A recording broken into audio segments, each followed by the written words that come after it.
मायनिंगमुळे जे स्फोट होतात वरती, त्यामुळे आमच्या घराला तडा जाण्याची भीती असते. त्याच्या आवाजाने एकदम म्हणजे पूर्ण असं आदरल्यासारखं होतं.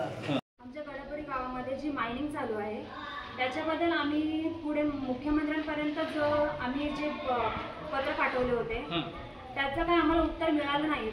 पण ग्रामपंचायतीतून आम्हाला उत्तर मिळालं होतं, पण पुढे त्याचं काय झालं ह्याचं का उत्तर. काय मायनिंग मुळे काय होतं तुमच्या गावामध्ये? आम्हाला त्रास होतो. काय त्रास होतो तुम्हाला? गावाला त्रास होत आहे. आता इथे राहणाऱ्या लोकांना खूप धुरीचा झोप नाही लागत आहे. रात्र डंपर येतात, गाड्यांचा एवढा आवाज आहे. म्हणजे आपण मुंबईला असतो तरी राहणाऱ्या लोकांना खूप त्रास आहे ना त्याचा. बरोबर. म्हणजे एकंदरीत तुमचं म्हणणं आहे की मायनिंग बंद झाली बंदच झाली पाहिजे, कायमची बंद झाली आज नाही उद्या गावाला किती त्रास आहे त्याचा. एवढे खड्डे पडतात, पाणी साचणार, कधी काय होऊ शकतं ना गावामध्ये. बरोबर. धन्यवाद. मला म्हणायचं होतं, आता मायनिंग आपल्याला माहिती आहे मायनिंग म्हणजे काय. आपल्या ग्राउंडमध्ये स्पोर्ट करतात.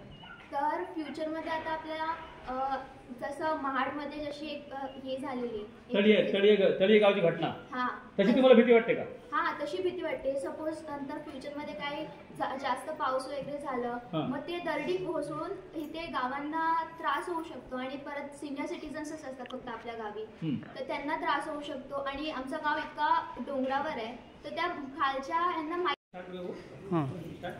तुमच्या गडबडीमध्ये जे डंपरचं रात्री अपरात्री वाहतूक चालू होती तेव्हा तुम्ही डंपर अडवण्यासाठी गेले होते, बरोबर? काय झाली त्याची घटना जरा सांगा. आमच्या इकडे कार्यक्रम होतं, तर आम्ही तिकडे म्हणजे पोरं मुंबईवरून आली होती. ती झोपायला जात होती, पण त्यांना माहिती नव्हतं की इकडे गाड्या येत होत्या.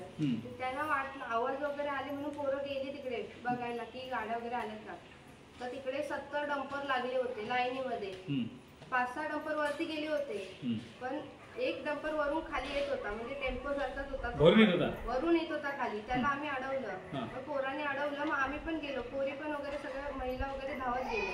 त्यांनी अडवलं. त्यांना बोललं की इथे रस्त्याचं काम चालू आहे, तरी पण तुम्ही कसे इथे शिरला आतमध्ये. रस्त्याचं काम पूर्ण नाही.